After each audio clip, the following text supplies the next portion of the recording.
We need a new system. We need a new society. We need to demand that which may have sounded impossible even a few weeks ago, but is not only realizable, but an imperative necessity.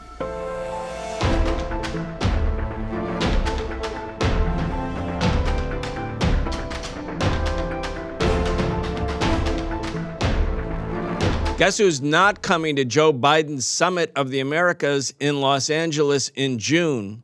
Well, it's a growing list. Welcome to The Real Story on the Socialist Program. I'm your host, Brian Becker. Today we'll be talking to Manolo De Los Santos. He's the co-executive director of the People's Forum. He's also a researcher with Tricontinental Institute. Manolo, welcome. It's a pleasure to be on your show. Well, it's your second time. It's an honor. You're back. I'm honored. Thank you.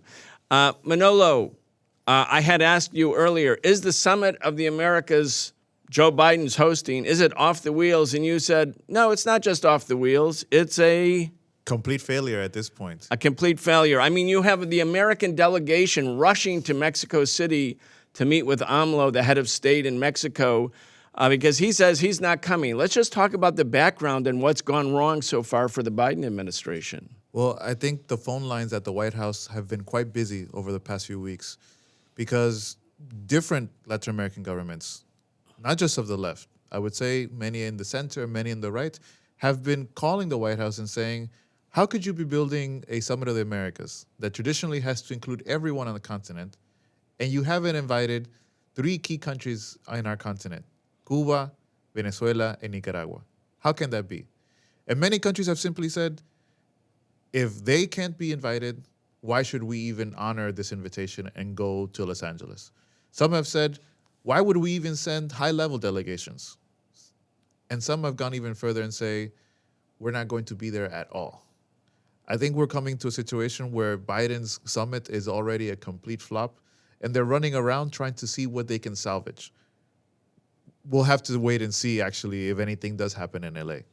Well, there have been really dramatic announcements. Maybe they're really less dramatic in terms of their essence, but pretty dramatic, at least in terms of the news coverage about new moves towards Venezuela and towards Cuba by the Biden administration. And for everybody to remember, Donald Trump introduced 243 new coercive measures against Cuba. He basically shut down the embassy. I mean, not 100%, not officially, but in essence, shut it down. Basically reversed the policies of Barack Obama, who reestablished a U.S. embassy in Havana and allowed Cuba to have an embassy in Washington. That was after 54 years where there was no embassy. So Trump comes in, he's like, no, we're going to crush the Obama policy. But Joe Biden, people thought, okay, he was the vice president of Barack Obama. He's a Democrat. He's not Donald Trump. But when he got in, he maintained all of those 243 coercive measures. He was more like Trump than Obama when it came to Cuba.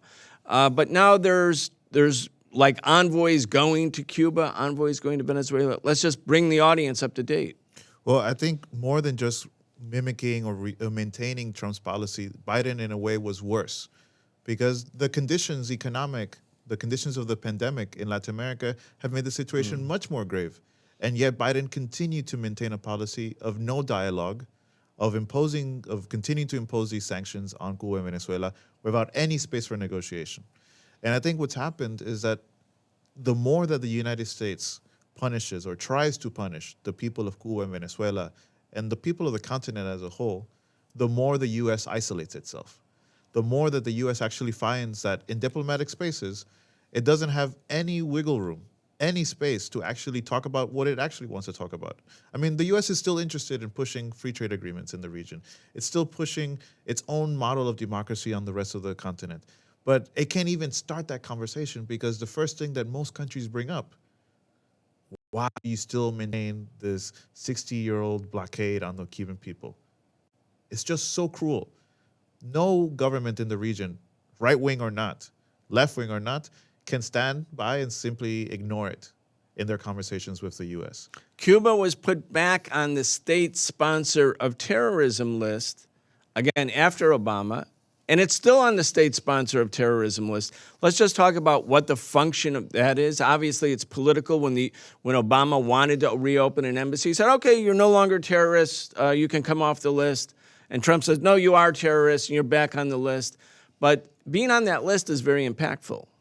I mean, going back to the 1980s, it was a joke to have Cuba placed on this list.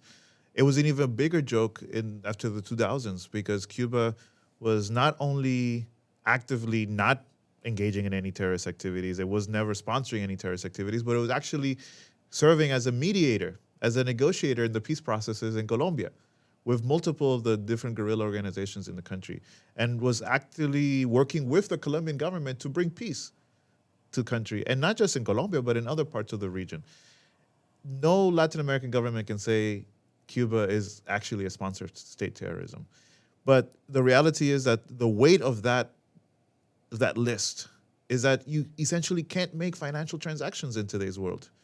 No bank, whether in the US or in Latin America or in Europe, will allow you to make transactions if you are somehow on this list. It requires a series of audits. It requires a series of steps and processes that basically discourages anyone from engaging in commercial financial transactions with Cuba. Nelson Mandela was a terrorist. I mean, it wasn't So until... they say, till just recently. Well, I'm officially... Oh, even afterwards, even after he got out of prison. But the U.S. Congress, and people don't know this because they think the U.S. was all about ending apartheid and embracing Nelson Mandela, because when he finally got out of prison, he came to Wall Street, he came to the White House, he was an honored guest. But it was only in 1988, that the U.S. Congress passed a resolution overturning an earlier resolution that had made Nelson Mandela and the African National Congress a terrorist organization, while the U.S. was providing money and weapons for the racist fascist apartheid regime in South Africa. So people have to think about this. When you see a country or an entity on the terrorist list, think of it as purely politics. Is there something about the political nature of the entity that's been placed on the list that challenges U.S. hegemony or U.S. imperialism or wants freedom for its people? Or is there some political/economic agenda whereby if you're on this list, then the U.S. used that as a pretext to shut you down economically all over the world? I mean, ultimately what's at stake is that the U.S. government is opposed to any form of unity in Latin America. It's opposed to any form of sovereignty existing in the Latin American context. Biden reminds us constantly that he still sees Latin America as its backyard. Whether he calls it the front yard or the backyard, in his mind, in the minds of most leaders in Washington, Latin America continues to be its backyard that has to always submit to the designs of the White House. If you go against that, right or left, you are an enemy of the United States. And the Cuban people have had to pay the price for that for the last 60 years. Not because they declared themselves a socialist revolution, but simply because they fought for their sovereignty. They fought for their independence. They have chose to have their own independent foreign policy throughout these years. Well, you can see when you look back at what were once classified documents, now unclassified documents. The U.S. planned the overthrow of the Cuban government in Operation Mongoose, not when Fidel declared the country socialist, not when he said we're Marxists after all. It was when they decided to lower rents, when they decided to cut people's electric bill, because these were American corporations that essentially own the island. So the U.S., Wall Street is telling Eisenhower first and then Kennedy, look, he's gonna reduce our profits in Cuba. He's gonna take some of that money and give it back to Cubans, like we have to overthrow him. So he became an enemy way before he declared that Cuba was socialist. Exactly. And I think that, again, poses the reality that for so long, the U.S. has been the main enemy of democracy, of progress, of the rights of most people who live in the Latin America and the Caribbean region. The U.S. has consistently opposed any step towards human progress in our region. And ultimately, what the countries like Cuba and Venezuela and Nicaragua, but many others, have been trying to do is, how do we build a common platform of the Latin American countries that allows us to think about our own development on our own terms. You know, and I don't think the American people are opposed to that. Yeah, it's important. It's important because there's the ideological element of the struggle that the U.S. has waged against Cuba, what Fidel called the nonstop war against Cuba. There's the ideological element because the Cubans are led by a communist party. They promote socialism, and the U.S. government is the archenemy of socialism. But there's this other element which, in a way, it conflates with socialism, it intersects with socialism, but it can be independent even of socialism, which is the yearning and the aspiration of Cuba or Venezuela or Colombians, Brazil, Argentina, the people in the Caribbean. It doesn't matter where. They don't want to be dictated to. They don't want to be ruled over. They don't want to be told, you must do this or you must do that. You must be this way or that way. People just don't want that. I mean, it's so telling. The president of Guatemala yesterday speaking on this question, he is not a progressive president. He is not a socialist president. He doesn't speak, I would say, favorably of the struggles of most working people in this country. But his message was clear to Biden. Even if our country is this small, you can't tell us what to do. You have to respect our desire to have an independent foreign policy. You have to respect our country's sovereignty. Why is that so hard many decades later for the U.S. government to understand? Obama said he was turning a page on this. He actually spoke in the Summit of the Americas back in 2009 in Trinidad and Tobago and spoke of the U.S. wanted to turn the page. It wanted to sort of write a new page in history of its relationship with Latin America. A few months later, the coup in Honduras took place. And we've seen since then a series of other coups, all financed and organized by the United States. I don't think Biden has been any different. He says one thing. He says he wants to have favorable, better relations with the region, but his actions continually demonstrate the opposite, that the U.S. sees as nothing but as their backyard. Well, let's talk about some of the ironies of history sort of generated by this same phenomena that you're talking about. Back in 1954, talking about Guatemala, the Guatemalan government, the Arbenz government, dared to nationalize the United Fruit Company, and the U.S. CIA moved in and toppled it in a coup, and tens of thousands of Guatemalans died. The year before, the Mossadegh government in Iran had dared to nationalize the Anglo-Iranian Oil Company, what we now call BP. And so they did the same thing to Mossadegh. They imposed on the Iranian people the Shah, a monarch, a dictator. Same thing happens to Guatemala. So here you are, 60 years later, 60 years plus later, and the Guatemalan government is not a socialist government. It's a right-wing government. But things have changed in Latin America. Latin America doesn't want to go back to where it was 60, 70, 80, 100 years ago. Talking about ironies of history. The U.S. sponsors the coup d'etat against Dilma in Brazil. She had won the fourth straight election for the Workers' Party after Lula had stepped down. She was the least corrupt politician in Brazil, and she's impeached with a U.S. CIA operation for corruption. So then we get this fascistic Bolsonaro, but Bolsonaro might not come to the summit too because it's not simply about ideology. Bolsonaro's statements were, "We're a big country. You have to meet with us as if we're equals." Yeah, I mean, I think the reality is that the historic approach of the United States government towards Latin America has been one that always assumes that there has to be full spectrum domination of the relationship.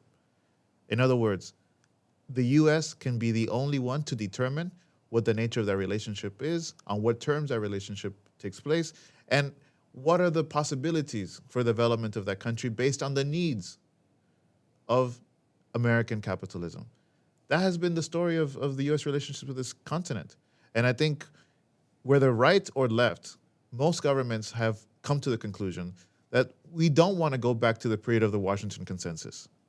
We don't want to go back to the period where we simply have to lay down and allow the U.S. to reap all the benefit, all the profit, and leave not even the ruling classes of those countries with anything meaningful to develop their countries with. That is a reality at this point. You know, the Monroe Doctrine, which we all learn a little bit about in school, in 1823, James Monroe makes this proclamation, which in many ways was meaningless at the time because the U.S. was still basically a small country. But basically what the Monroe Doctrine stipulated was the U.S. wasn't going to mess with any of the colonies already established by European capitalist, imperialist, colonial powers. We're going to mess with any of them, but that the U.S. was not going to allow any more colonization in the Western Hemisphere. Now, that wasn't simply for Latin America. There was efforts by European powers to still colonize parts of what became the Northwest of the United States. But then along comes Theodore Roosevelt at the turn of the century, the real imperialist, the president who brings the U.S. into the imperial era. And there's what's called the Roosevelt corollary to the Monroe Doctrine, which also now stipulates it's a message not to the Europeans, it's a message to people in Latin America. If any of you do anything that we don't like, we're going to come in and act as the policeman. We're going to invade your country.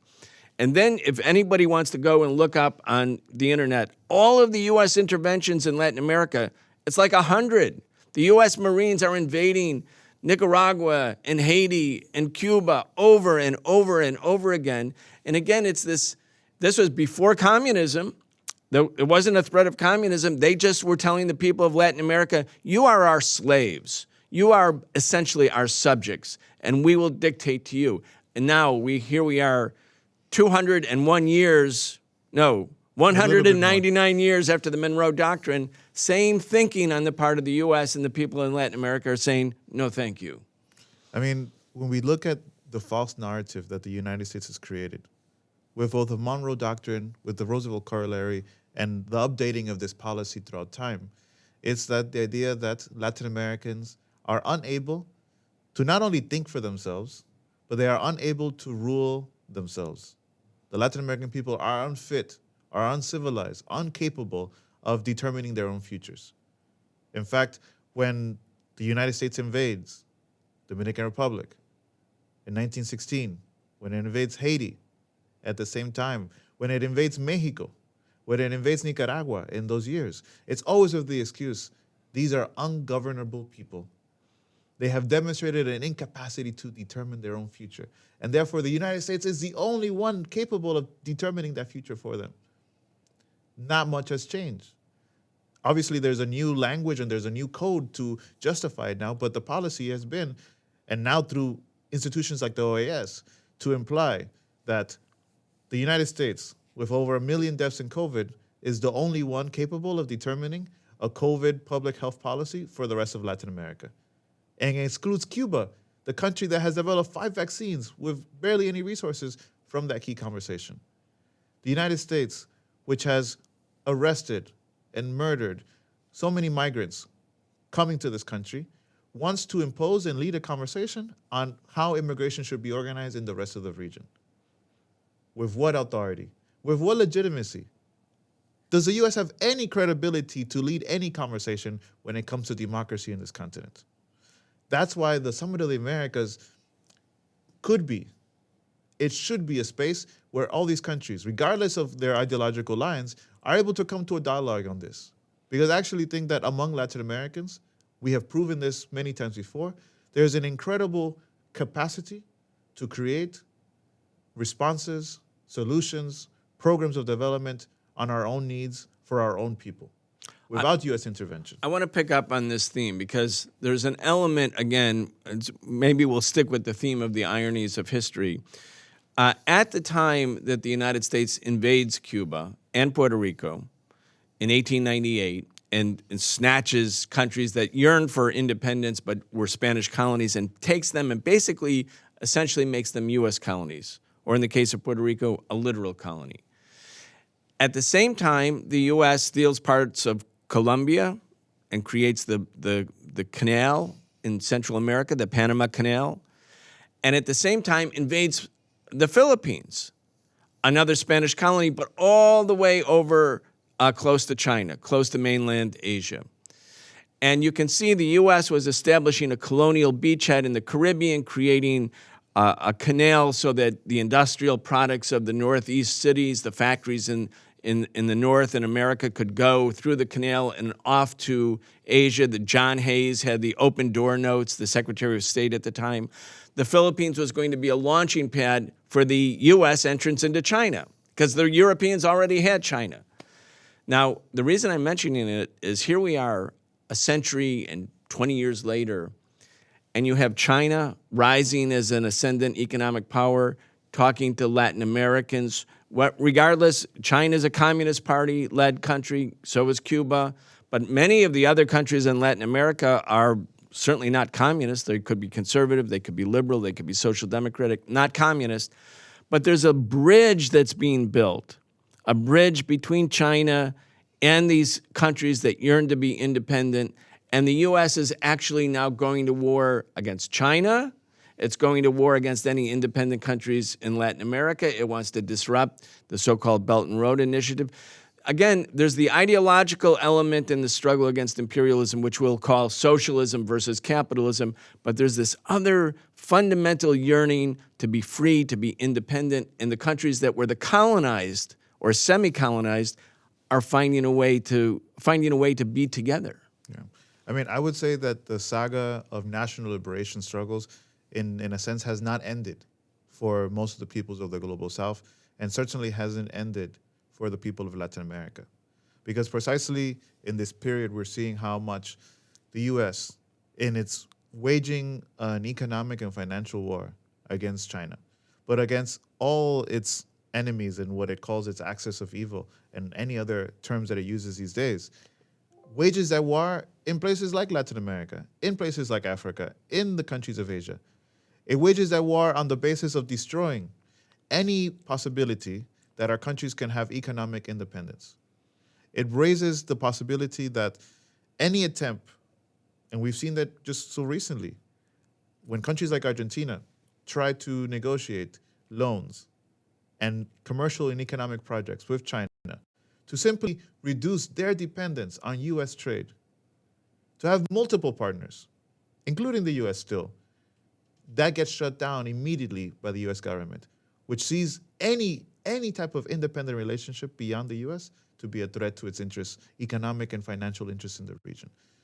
That is of concern for us in the world that we live in today, because ultimately we have to be able to, before we can talk about political independence from Latin America, which is important, Latin America needs to have the capacity to not only feed its people, but to trade with the rest of the world without the intervention of the United States government. Yeah. You know, the U.S. says we are not only the greatest democracy in the world, and everyone should mimic us, follow us, but we are the upholders of the rule of law. We're not like a despotic country. Rules-based order. Well, that's a new twist. We have that, the rules-based order, a new version of the rule of law. But this is, they say, well, unlike the communist countries or other countries, but especially the socialist camp, we follow the law, you know, and our judges are just like referees calling balls and strikes as they see them. There's no politics here. It's rules. It's rules. It's procedures. Now, there's a rule, and it's a law. It's called the Vienna Convention, and it was signed many decades ago, and it says that any country that has a diplomatic compound in another country, and all countries have diplomatic compounds somewhere, in each of the other countries, that those compounds, that those buildings, those embassies are inviolable, that no country can do anything bad to those embassies, because it's all in their mutual interest not to have, at a time when things have gone bad, when relations are bad between countries, where the embassy or the embassy personnel are threatened. Now, Manolo, 3 years ago, I was out in front, and many of us were inside the Venezuelan embassy in Washington, D.C. And just a couple months before that, the Trump administration announced that Venezuela had a new president. His name was Juan Guaido. He had never run for president. At the time that he was announced to be the new president, I think 86% of Venezuelans had never heard of him. But nonetheless, the U.S. announced that he's the president. And then the U.S. also moved forward to seize the actual embassy of the Venezuelan government in Georgetown, in Washington, D.C., where I live. And a number of us from the Answer Coalition and Code Pink and Popular Resistance, Black Alliance for Peace, and others, we came together, and as the invited guests of the Venezuelan embassy, the rightful owners of the building, we decided to stay there and resist the effort by the government that speaks in our name to violate the Vienna Convention and seize this compound. And we were there for 6 weeks. Right-wing Venezuelan counter-revolutionary thugs came and tried to carry out and did carry out violence and break-ins and vandalism of the building. We held out until finally the police came in with Secret Service right behind them and arrested the last members of the delegation. And then they indeed gave the embassy to Juan Guaido. The British seized Venezuela's gold. I mean, just let's talk about what the last 3 years are, because that was everybody, all the Democrats or liberals said, oh, that Trump is really bad. But, you know, the embassy still belongs to Juan Guaido, apparently. I mean, isn't it time to give it back to its rightful owners? And what about the gold? And what about all of Venezuela's assets? Well, first things is that from the beginning, when it came to Venezuela, foreign policy by the U.S. towards Venezuela, but also towards Cuba, there was almost complete consensus between Democrats and Republicans on the way Trump was managing this situation. They were all in consensus about what is essentially piracy. The fact that the United States intentionally was stealing the assets of the Venezuelan government abroad. The embassy was an important symbol taken up by a group of activists in D.C., including yourself and others, who understood that it was a symbol worth defending. But what the U.S. was taking was not just the embassy. It was taking millions of dollars, I would say hundreds of millions of dollars in assets that belonged to the Venezuelan people, including oil refineries that were based in the United States, bank accounts across the world that were being used essentially to help feed the country, that were used to buy medicine, that were used to buy essential supplies that the country needed to continue to survive, stolen in broad daylight by the United States government. You referred to this question of rules and laws, the constant sort of remarking by the U.S. government that it always respects rules and laws. When it attacks China, it always says China doesn't follow the rules and the laws that have been established internationally, that have been agreed to by multilateral meetings and partners. The reality is, the world's greatest criminal when it comes to the violation of these rules and laws is precisely the United States government. During this same period, it's been incredible how from the White House, plans were being made to mine, to blockade, to attack Venezuelan ports. Threats were being made and plans were being made to invade Cuba and Venezuela at some point. This was all being discussed in the Oval Office. With what rules and what laws? Well, I want to ask you about this because Venezuela's ambassador to the United Nations, Samuel Moncada, he's a very active member on Twitter, and I encourage people to go to the ambassador's Twitter page today because he's taken Mark Esper's book, A Sacred Oath. A Sacred Oath. Mark Esper, you probably don't know or remember who Mark Esper is. These people rotate through Washington pretty quickly. Well, some people know him as the former CEO of Raytheon, one of the biggest weapons manufacturers in the United States. That would be one way to remember Mark. Another way would be to remember him as the Secretary of Defense under the Trump administration, who resigned a few days after the election because I guess Esper wasn't willing to go all the way and try to help Trump carry out a coup d'etat in Washington. He was willing to help carry out a coup d'etat in Caracas or in Havana, or Managua. But he thought maybe Washington's just one step too far. So he's written a book, A Sacred Oath, and Samuel Moncada, the Venezuelan ambassador to the UN, has taken this book apart. Well, all he really did was reprint. He just quotes. He quotes the book. It's amazing. So Trump is there with Esper and O'Brien, who is the National Security Advisor, and they're meeting also with Juan Guaido, March 2020. This was, a year after they had And seized. their fake ambassador in D.C. Oh yeah, Vecchio. Carlos Vecchio. Yeah, another the ambassador who wasn't an ambassador. They're all sitting there, and Trump says, "Well, do you want us to invade?"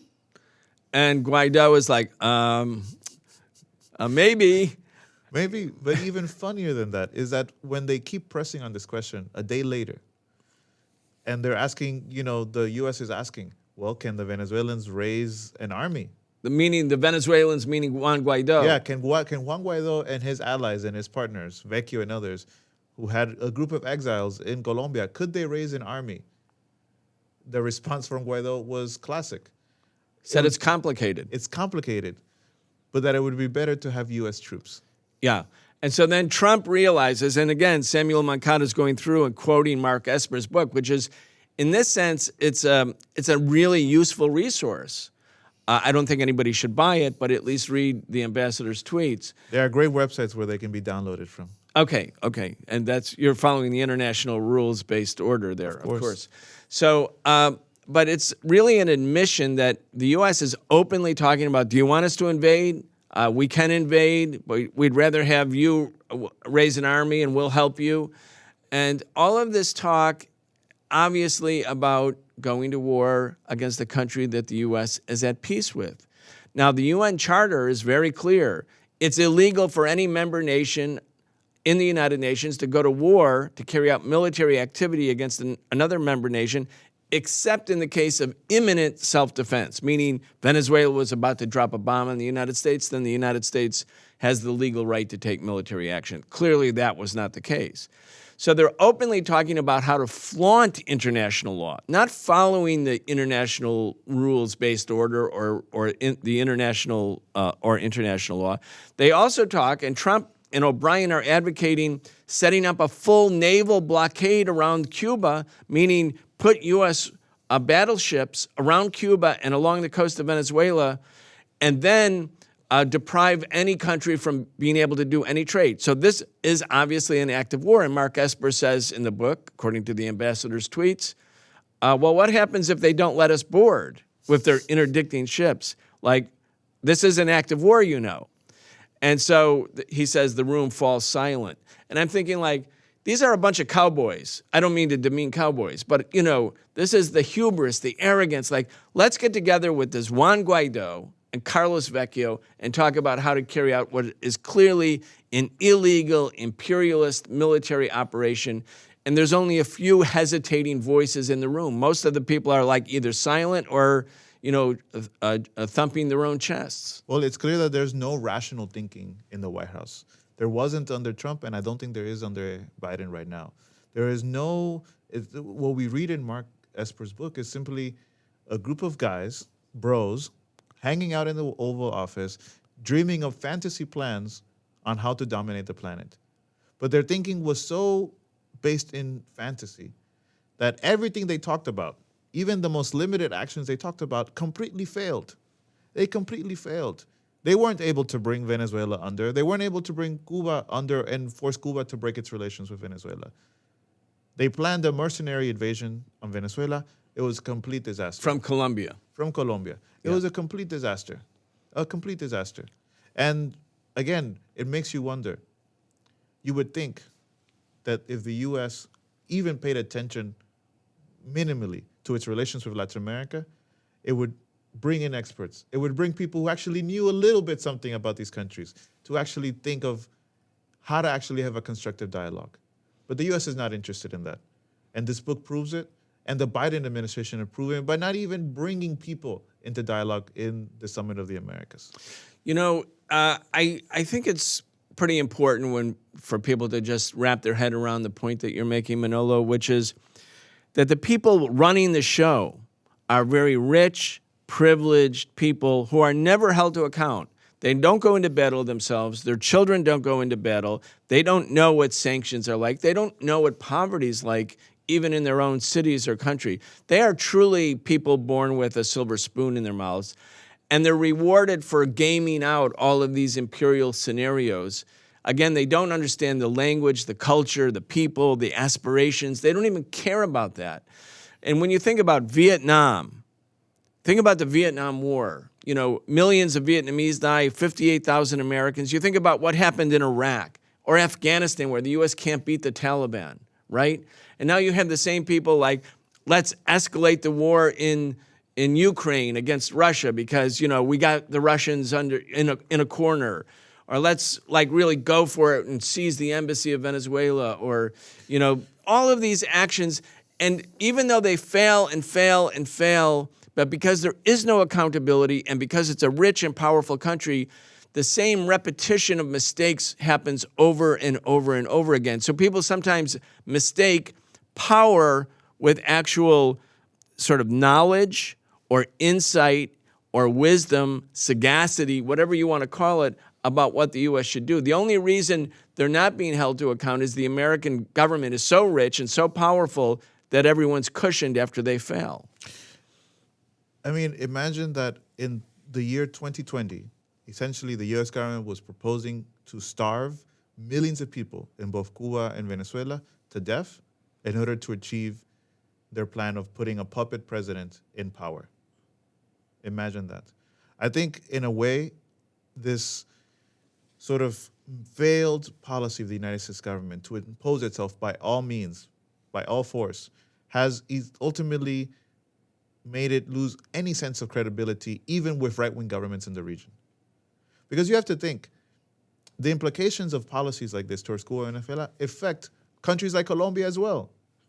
It affects countries like Brazil and Argentina as well. It affects everyone. In Latin America, you cannot separate the problems of Cuba from the problems of the rest of the continent. And that's what the U.S. also fails to realize. Whether we like it or not, Latin America shares a common space. Not only does it share aspirations, but it also shares a reality in common of having to face poverty, of having to face immigration, of having to face a series of challenges that block its development. The fact that the U.S. was so callously thinking of putting at risk the peace of the region, I think was an eye-opener for many regional leaders, that we cannot allow this.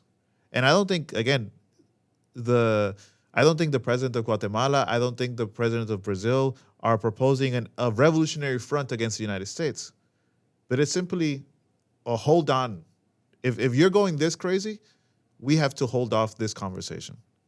Yeah, and people should understand, as you're, I think, also presenting, there's the humanity or lack thereof in terms of U.S. policy and the thinking of U.S. policymakers, and then the ridiculousn's of their policies, the fact that they're actually mistakes.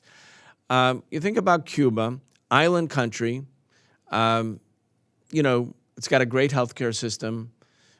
It's poor because it's endured, 60 years of economic sanctions.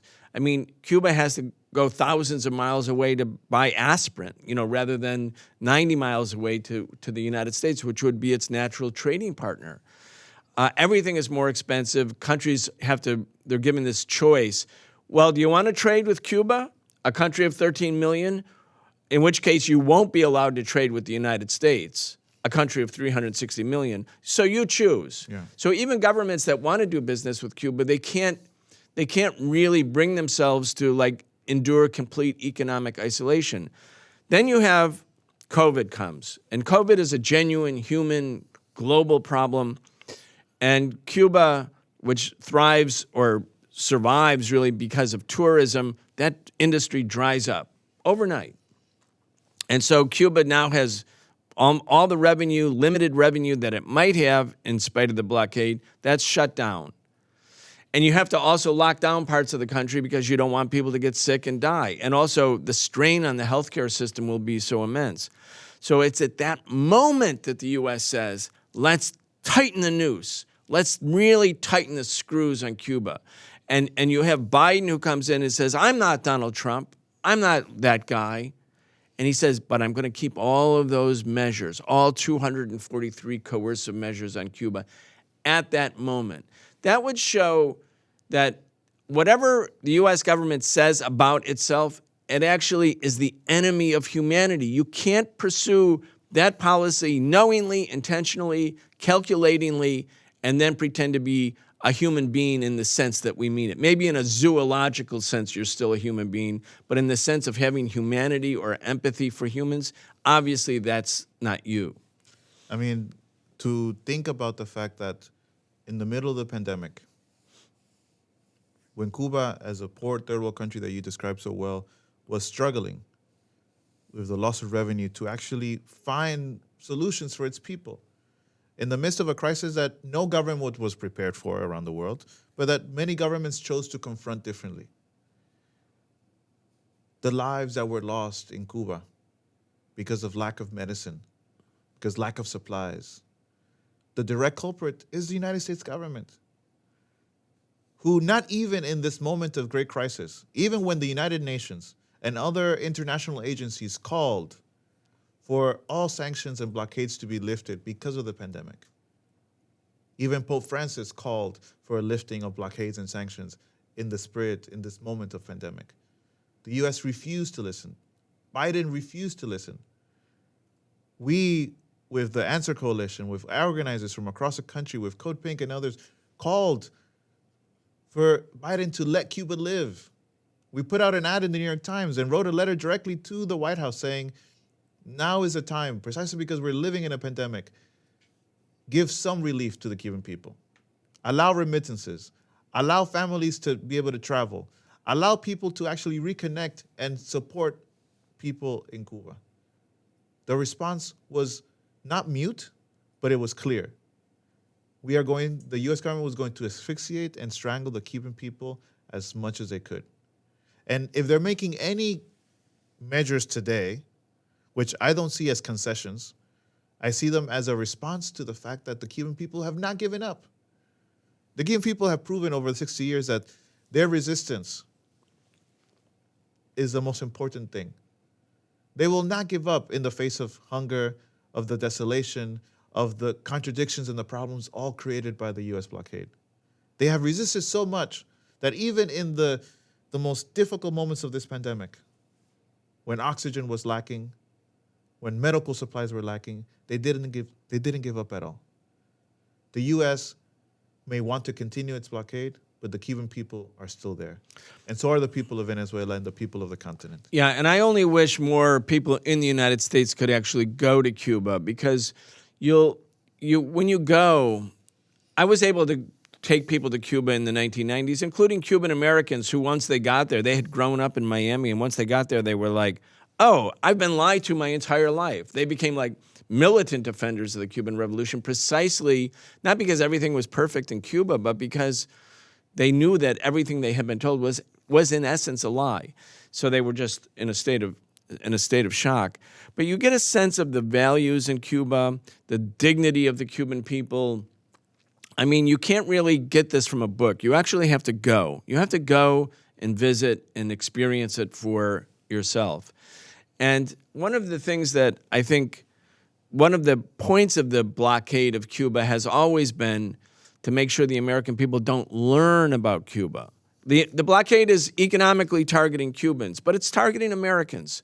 You know, we're 90 miles away. We could be neighbors. Obviously, Cuba is not a national security threat to the United States. When September 11, 2001 terrorist attacks happened, the Cubans reached out to the United States to embrace the U.S. efforts against terrorism, and the U.S. rebuffed them. The U.S. said, no, we're not interested. We don't want cooperation. But why? I mean, when you get down to it, and this is what I want to ask you, what's the reason there's this nonstop war against Cuba? I mean, okay, you could say in 1967 when Che went to help liberate the poor in Bolivia that Cuba was exporting revolution or supporting revolutions, or when the Cubans went and supported the people of Angola against the racist, fascist apartheid regime in the 1980s in their struggle for national independence. You could say, well, look, the Cubans have a very assertive foreign policy. Whatever. That's 1960s, 1980s.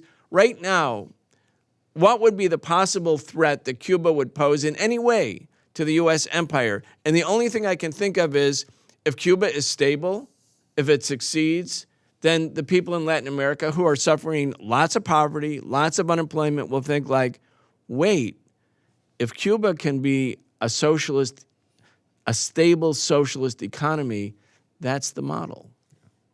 I mean, there's no possibility in this world of Cuba being a threat militarily or any other way to the United States. The threat, in many senses, is moral. On one hand, the fact that Cuba is an independent sovereign nation that determines its future.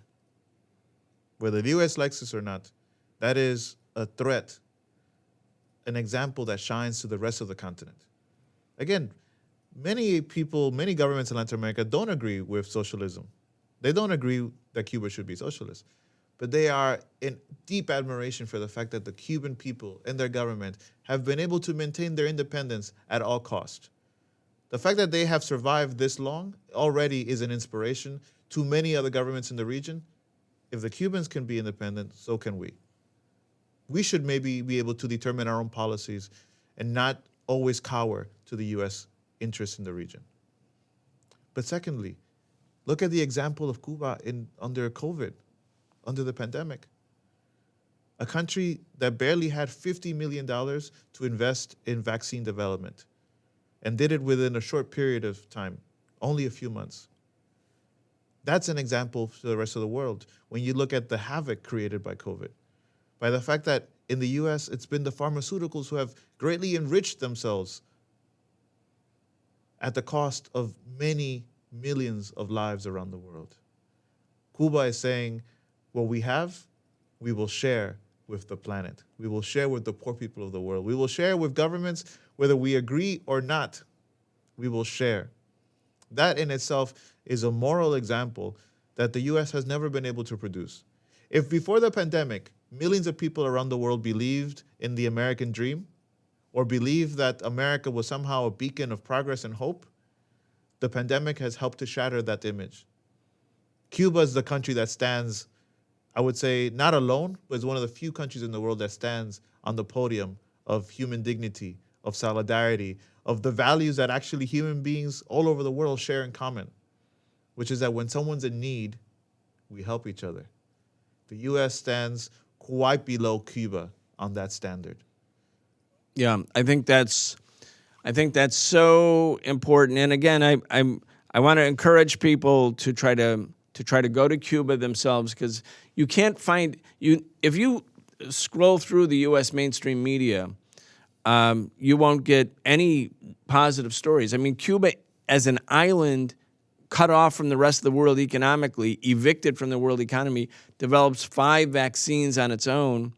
The people in Cuba didn't have vaccine hesitancy. They weren't afraid because there's no pharmaceutical company making billions of dollars off of selling the medicine, because in Cuba, medicine is free. It's not for profit. It's not a commodity. And we would have wanted people in the U.S. to actually hear these stories. I mean, you said how much the blockade not just affects the people of Cuba, but it affects the rest of the world. It affects the American people. We wanted people in the U.S. to hear these stories. We invited a delegation of some of the Cuban scientists who worked on the vaccine. We invited athletes. We invited religious figures. Let me ask you, because this is where I was going to go. You're talking about to come to the alternative summit that you're organizing. Yes, we invited them to come participate in the People's Summit for Democracy, which is our counter summit to the exclusive summit of Biden's friends that is already a flop. Well, let me just talk about this, because this is so exciting. I was just out in Los Angeles. I saw you there. There's hundreds of organizers and volunteers working round the clock to create this counter summit, the People's Summit for Democracy. And people are coming from all over Latin America. They're coming from all over the United States. It's highlighting the fact that the Summit of the Americas is a sort of a forum for the elite, the powerful, the bankers, the war makers, that Cuba, Venezuela, and Nicaragua are excluded. Others are boycotting or not coming or sending low-level delegations, like the Caribbean countries in solidarity with Cuba and the others who are excluded. Poor people are mobilizing. You have the Poor People's Campaign. You have teachers' unions, public sector workers' unions. I mean, it's a really exciting project. And people were invited you invited people from Cuba to come. And the U.S. said, of course, no. I mean, we are trying to actually create a diplomacy of the peoples that actually believes in dialogue and believes in debate. we're not afraid in the same ways that the U.S. government is afraid. We're not afraid to talk to the other people of this continent. We're not afraid to talk to the Cubans, to the Venezuelans, to the Nicaraguans. We're not afraid to talk to fighters and organizers and trade unionists from across the region who say, we have a story to tell about our fight for democracy too. And we shared so much in common. And we invited the Cubans because, we wanted to hear them. Rarely do we ever get the chance to look at Cubans living on the island who are building their society on their own terms. We rarely get to have that opportunity. We invited 25 of them to come to Los Angeles to speak at the People's Summit on science, on women's rights, on Cuba's advances in terms of LGBTQ rights, on Cuba's fight against racism, a cross-section of society. We were even invited a young man who had just recently in the Tokyo Olympics won bronze medal. We invited them because we wanted to hear them and see them face to face. The U.S., opposed to dialogue within the official Summit of the Americas, is apparently also opposed to any dialogue between the peoples of our continent. They have prevented a unique opportunity for young people in the U.S. to interact with young people from Cuba. They've robbed us of this opportunity. And I think it's telling of why this official summit is a failure. They're afraid of our people actually building together, of actually coming to realize that if we want to build democracy, it takes all of us, not just a few rich and powerful who happen to live in the U.S. The fact that the U.S. is blockading information, doesn't want Americans to hear Cuban scientists or authors or feminists or people from the LGBTQ community, well-known Cuban athletes. It's so indicative. You know, I was working on a thing called the U.S. war crimes in Korea during the Korean War. This was 21 years ago. And I went with Ramsey Clark, former U.S. Attorney General. We went all over South Korea and North Korea, and we got video testimony of people who had been harmed, hurt, or whose loved ones had been killed by the U.S. in all of these massacres in the Korean War, North and South. The South Koreans could come. We had a big event at Riverside Church. The U.S. government allowed the South Koreans to come, but they said, no, we can't let North Koreans come. So all these older folks from North Korea who are obviously civilians were denied access. I mean, it's such a way of, you know, the U.S. always talks about the Chinese firewall and, you know, the suppression of information in socialist countries. We have that all the time. Anyway, there are ways to get around it. We brought video from North Korea. Will there be video presentations from the excluded? Our Cuban friends already said they're going to be in LA in one way or another. They're going to send their video messages. They're going to join us by Zoom. They're going to join us in live streaming the activities of the People's Summit. They're going to send music. They're going to send art. They're going to be there with us in spirit. Because ultimately, what the U.S. wants to achieve, which is a complete negation of the relations between our people, we will not allow for it. We will not allow them to cut our ability to build friendship with the people of Cuba, with its young people in particular. We're gonna do everything we can, essentially, to assure that whether the U.S. government likes it or not, the voices of the people of Latin America will be heard loud and clear in the streets of L.A. from June 8th through the 10th. All right, and Manolo, final question for people who want to come, and I hope people from all over the United States do come. I think it'll be an amazing experience. There are moments in history where people come together. You know, when I was a young teenager, you went to Chicago in 1968, or you went somewhere where people were really coming together to do something meaningful. I feel the summit in Los Angeles could be one of these really important moments. So just describe real quickly as we wrap up what's going to be happening. It's June 8th through the 10th. There's going to be obviously panels and seminars. Will there be music, culture? Will there be street protests? What's the program? Well, I think it's going to be a life-changing moment for many young leaders, activists, organizers across the U.S. Because we have brought together, I would say, a rather unique coalition of organizations, of people's movements, of trade unions, of folks who've all been fighting for democracy, to expand democratic rights in the United States, but who for the long time have not been meeting each other, don't know each other yet. And that's one of our first objectives of this People Summit, is how do we actually bring fighters for freedom, for democracy, for our rights in this context to actually get to know each other. We're adding then into that mix the fact that most of our organizers don't know about the realities in Latin America. They don't know about the dark history of the OAS. They don't know fully about the bloody hand of the US government in our region. We want to bring trade unionists from Colombia to speak, immigrant rights organizers from Central America to speak. We're bringing landless workers from Brazil. We're bringing leaders of cooperatives from Argentina. We're bringing a diversity of voices from across the region to come share in the summit why they're also fighting to expand democracy and to fight for democracy in their countries.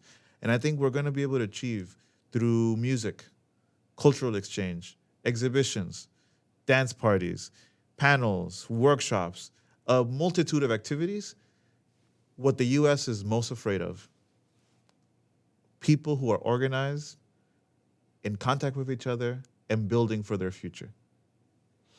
All right, we're going to leave it right there. We've been joined by Manolo De Los Santos. Manolo, thank you so much, and I'll see you in Los Angeles. See you in L.A.